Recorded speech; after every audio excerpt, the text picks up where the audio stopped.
What is up, dudes and lady dudes? Welcome back to Just Nuts, guys. Today we've got another video. This time we're going to be taking a look at the entire set of Phantom Rage as a whole. I've covered all of these cards pretty much as they've been revealed, one by one, and we got all those out of the way, so we know what they do mostly. But for some of those people who haven't been keeping track of the entire set as a whole and just been taking it been like, oh, that's cool, Phantom Rage stuff, but didn't really put it all together and really think about it like that, we're going to be going through the entire set. I'm literally just going to scroll through the entire set on the Konami card database, and we're just going to talk about everything, just so if you don't know, you'll know everything that's in this set, so you can decide whether or not to buy the set, or even just to buy anything, even singles, just to know if anything interesting is coming to you, this Friday, because that's when the set drops. So right there, that's it. Keeping it simple. Also, I know I shaved the face, and it's tough. It looks tough. It feels rough. It's bad.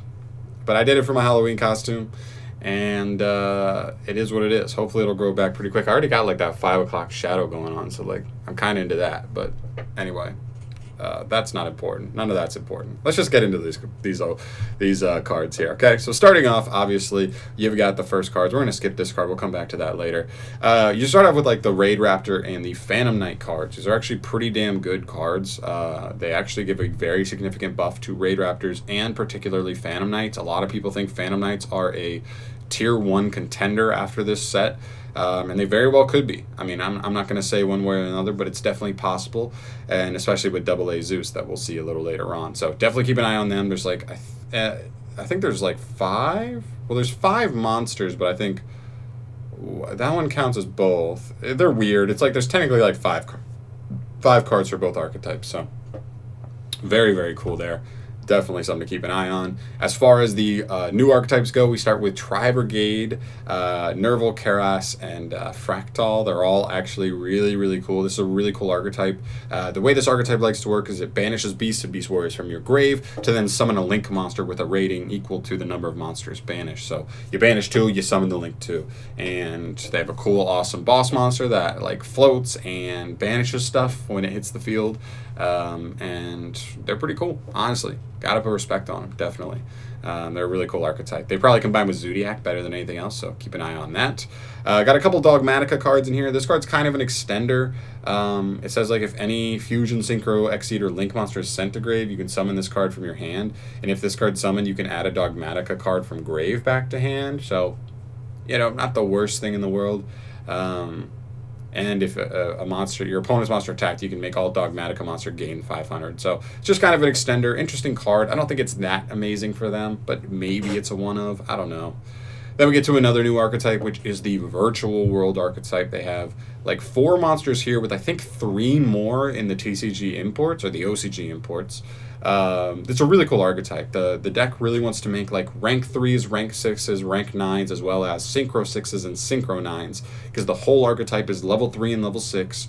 They have an awesome boss monster that we'll get to a little later on, but they're a really cool archetype. They do lock you out of link summoning though, so keep that in mind, but they really do have potential. I think this archetype and Tri-Brigade have legit meta potential out the gate, and especially come December when we get a new ban list, for sure. Next up, we have the Dual Avatar archetype. It comes with 2 monsters and then a bunch of spells and a couple traps. They're a cool archetype. They're fusion based. They have a fusion spell that just summons a bunch of tokens and allows you to perform 2 fusion summons at once. And that's actually pretty tight. The only problem, here's the problem. This archetype is pretty good because it has consistency, it has some utility. The problem is none of the boss monsters, it's a fusion archetype, and none of the fusion monsters are good. You read them all and you're underwhelming, underwhelming, underwhelming. It's 2020. None of these monsters are good enough.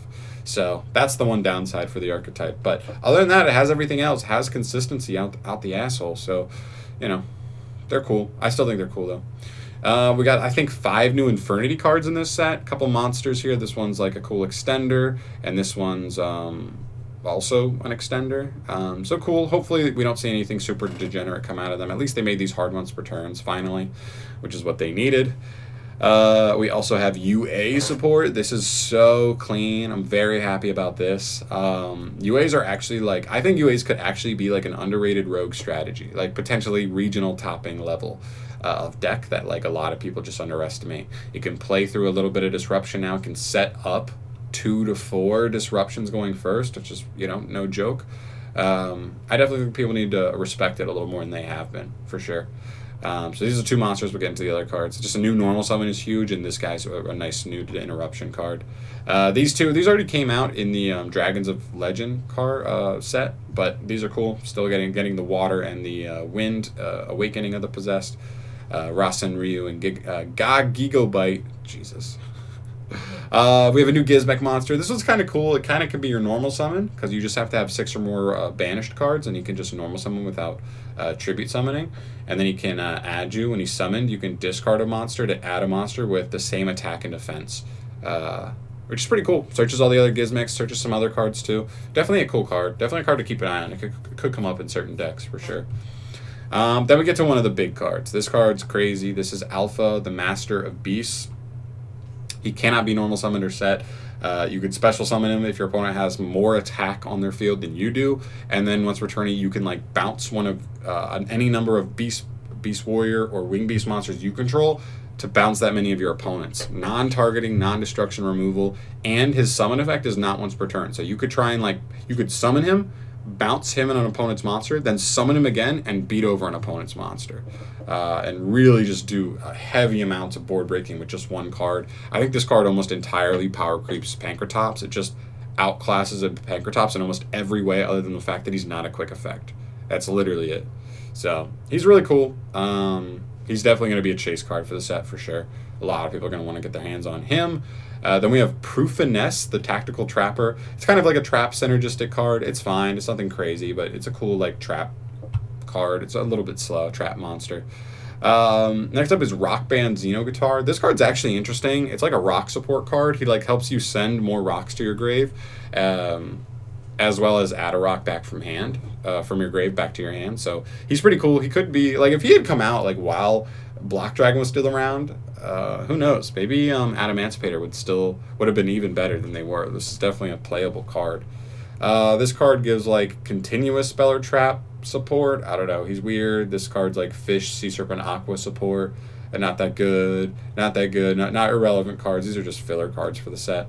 Then we get to some more cool stuff. Finally into the other monsters. We have Conductor of Nephthys, a really nice Nephthys card to help their strategy kind of get things going. Definitely add a little power to them. We have the new Fusion for Dogmatica lore.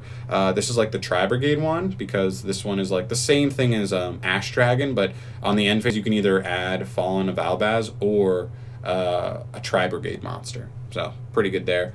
Definitely. We have our dual avatar fusions. We have the 2 small ones and the big one. The 2 small ones are honestly better than the big one, which is weird, but they're kind of disruptions. One of them's like on summon pop-up monster. The other one's like you can like imperm an opponent's extra deck monster if this card was made with fusion summoned with effect monster.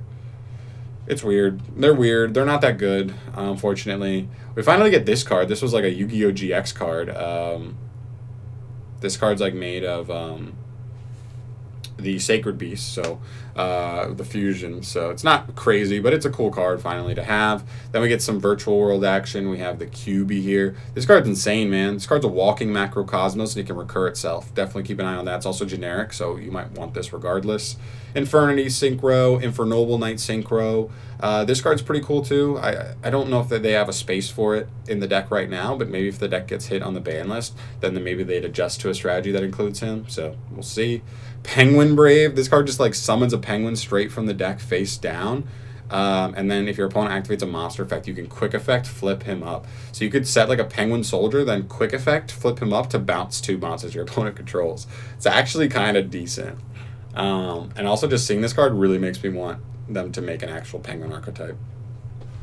Moving on here, we got more of the Phantom Knight stuff and Raid Raptor stuff. We've got the Raiders Knight and the Ark Rebellion Exceed Dragon. This card kills out of nowhere. This card can help you rank up into other Exceeds. Pretty cool. Got the Virtual World Jaja, the Virtual World Fan, 2 of the good Exceed monsters for Virtual World. Definitely got to respect them. This guy's pretty cool. He can what is he? Does he banish a card? I think he banishes a card and a card in your opponent's grave. So Joyous Melfies. Let's see. This card is just a nice another rank monster for the Melfi archetype. Then we have Divine Arsenal Double A Zeus. This card's insane, man. This card's insane. So if you attack with an Exceed monster, later that turn you can just overlay into this guy. He has a quick effect to detach 2 materials to send all other monsters, all other cards, sorry, not even all other monsters, all other cards on the field to the graveyard. That is an insane interruption. Definitely put respect on this card. This card's going to be expensive and very, very sought after. Then we have the Tri-Brigade Lynx. She's cool. She specials a monster from hand. He specials a monster from grave. And he, when he's summoned, can, like, non-targeting banish a card. And then if a Beast Warrior Wing Beast is summoned, he can also banish a card. So pretty cool there. Prank Kids Meow Meow. I got to talk about this card. This card by itself just makes, like, Prank Kids Tier 1. I maybe they're tier 1.5, but they're close. They're definitely very meta relevant after this set, so you got to keep an eye on that. Definitely stay aware. This card's like insane. They could have got a vanilla and it'd still be insane.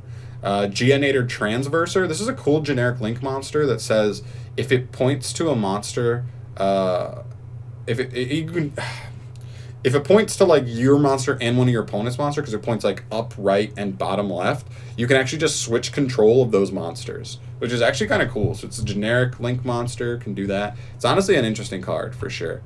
Then we have Phantom Knights Rank Up Magic Force, the new rank up card for them. Allows you to hit easier into like some of those rank monsters that they want. Tri-Brigade Standoff, cool continuous for them. Airborne Assault, the quick effect. It's just like summons one from deck. It's pretty good. Dogmaticism, it's a really bad equip spell. Really bad. Virtual World City, this card just kind of gets you another Virtual Gate card. And some of them are actually pretty good. Kinglong here. This card can just like negate a monster on the field to the end of the turn, and also banish itself from grave to add a Virtual World monster. So it's actually pretty good. This one's really good. Dual Avatar Invitation. This is the card that gives you just a ton of tokens, and then you do a double fusion summon. This is the field spell, searches any other spells. This is like a disruption card that can also draw you a card. Not half bad. Infernity Paranoia with Infernity spell. It's pretty good. UA Hyper Stadium and UA Locker Room. UA Hyper Stadium is like a search card for UA, but it can also search FA cards, so that's kind of cool for FAs. Kind of getting some consistency there. And then Locker Room, I think this card's pretty bad, actually. Not a good one. Quick play. Charge into a Dark World. This is a new Dark World support, man. This just lets you target a level 4 Lore Fiend in grave, special summon it, then discard a Fiend. So get a Reborn and then get a discard. So not a bad card for them, for sure. Really bad card here. It just searches a card with a coin tossing effect. Really bad. Rookie for Hire. New for Hire card, actually pretty good. Lets you get access to some of your for Hire monsters from the deck. XYZ Import. This is a quick play that just lets you take an opponent's monster and equip it to your own Exceed monster as material. It's a quick effect, non-destruction removal. It's honestly pretty good. Jack in the Hand. This lets you search a level 1 by giving a level 1 monster from your deck to your opponent's hand. They get to like pick. You show them, and they pick which one they want. It's pretty cool. Raiders Unbreakable Mind. This is a trap that lets you like target a card on the field and destroy it if you Exceed summon using a dark monster. So if you can like rank up on your opponent's turn, you get an extra pop. Not a bad card. There's also a counter trap. This card, I believe, always counts, right? Oh, it does. Yeah. So it's a Raider Raptors and a Phantom Knight card. So it's searchable by both archetypes. So maybe it's a one-up for them. It's pretty cool. Tri-Brigade Revolt. Kind of like a Call of the Haunted for the archetype. Tri-Brigade Oath. Kind of also like a... They're kind of similar, honestly. This will like revive something, and then you do a quick link summon. And this will just revive something. And then you get to banish this card from your grave if you want to like pop a card later on, or negate a spell or trap card later on. It's not terrible. It's not amazing. And then Virtual World Gate Zhush. This is one of the really good cards for them. Really good traps. Lets you like pop a card every turn. Dual Avatar Return. This card lets you like revive a Dual Avatar monster. Not bad. Dual Avatar Compact. This card like banishes a Dual Avatar card in grave and then activates it as its own effect. It's kind of cool. Infernity Suppression, a new trap for them, not that crazy. UA Man of the Match. This is not a good card. This one's like useless, really bad. Free Range Monsters. This is an interesting generic card that just says like normal summon. Just do a normal summon. cook them up in weird strategies for sure. Warning point: when a monster or monsters is summoned, this turn that face-up monster cannot attack, negate its effects, and it cannot be used as material for fusion, synchro, exceed, or link summon. A lot of people hype this card up. I actually don't think it's that good. It's a secret rare though, so you probably don't want to pull it if you open the set. Banquet of Millions is pretty cool though. This card lets you temporarily for a turn banish your opponent's extra deck, like potentially all of their extra deck. So it's actually really, really powerful. Definitely an interesting card for decks like Grand Maju for sure. This card's terrible. Then we have our TCG exclusives. All right, these are pretty whatever. This guy can just summon himself. You have 2 or more Beast Warrior monsters. That's interesting, sorta. She is a synchro that can just reborn a level 5 or higher plant. Interesting. Then you have the Mutant Archetype, which has like these 2 guys. These are like the only starters in the deck. Then you have your boss monsters, Beast, Mist, and Arsenal. They're all extremely bricky, and they're decent when they're on field, but they're not amazing. And then you have the fusion monsters. This one's really good. This one's meh. But yeah, I mean, and then you just have some cards, like none of these are actual like consistency cards really, other than like maybe Evolution Lab, because it can like shuffle a card from your hand back into the grave, or back into the deck and then draw a card. Yeah. So fine. It's an interesting deck, but I don't think it has any meta potential anytime soon. And then we get to the end of the stuff. We have Virtual World Beast Zhu. We have Virtual World Dragon Long. This is another rank 3 and a Synchro 6, as well as Virtual World Hime, Nyan. She's really cool. She's actually one of the better monsters in the archetype. And then one more revealed card is Hita. This is like the last card in the set. This is revealed to probably be a prismatic, or not prismatic, Starlight secret rare. So that's pretty much it. I mean, the sets really are honestly pretty good. I think between Phantom Knights and Prank Kids becoming like legit meta contenders, between Tri Brigade and Virtual World, you have 2 new potential meta archetypes, and the combination of like AA Zeus, Zoo King Alpha, or whatever his name is, Beast King Alpha, what's his name? Alpha the Master of Beasts. And I guess some of the other just generic cards. There weren't really any generic spells, right? No, none that are really like crazy. And then some of the traps though, like Banquet of Millions and I guess Warning Point. Warning Point's so bad. It's so bad. I really think it's a pretty good set. Seriously, I think there's a lot to be desired for in terms of like maybe generic stuff, because outside of Zeus and Alpha, like that's really it for generic cards. But if there's any of these archetypes you like, if you like Prank Kids, if you like Phantom Knights or Raid Raptors or even Blackwings, because they have like obviously Raid Raptors and Blackwings kind of go hand in hand a little bit. This set's really, really strong. There's a lot of stuff I want out of this set. This is the first set I'm going to be buying boxes of in a very long time. Just because like other sets I was like, these are decent sets, but like I only want a couple cards out of here, so I'm just going to buy the singles, like, right? That makes sense. This set, I literally want Virtual World, I want the Tri Brigades, I want the Su-10 stuff, I want the Prank Kids link, I want the Phantom Knight stuff, I want the Raid Raptors stuff, I want the UA stuff. There's just too much stuff in here that I want. I want AA Zeus, I want Penguin Brave. I want to see if I can build a Penguin Brave deck. That may be like a really trolly deck I might build on the channel. We'll see. But yeah, that's pretty much it. I really think it's a solid set. I really didn't want to focus too much on like the financial side in this video, because there's definitely arguments that you could have to complain about the set, because the set is a little bit top heavy. They did kind of put a lot of the best cards in the set just in the secret rare slot, and there's really not as much desirable stuff in like the ultra rare, super rare slots. So some people definitely will have some complaints about that, and I understand that. I totally get it. I'm with you. But I still want these cards regardless, and if I can pull a Starlight, I'll make a lot of money off of these boxes. So I think I'm still probably going to go for it. But it's a really cool set. It really is. I don't want to ramble too much longer, guys. We went through the set. It's a really cool set. Check it out, definitely.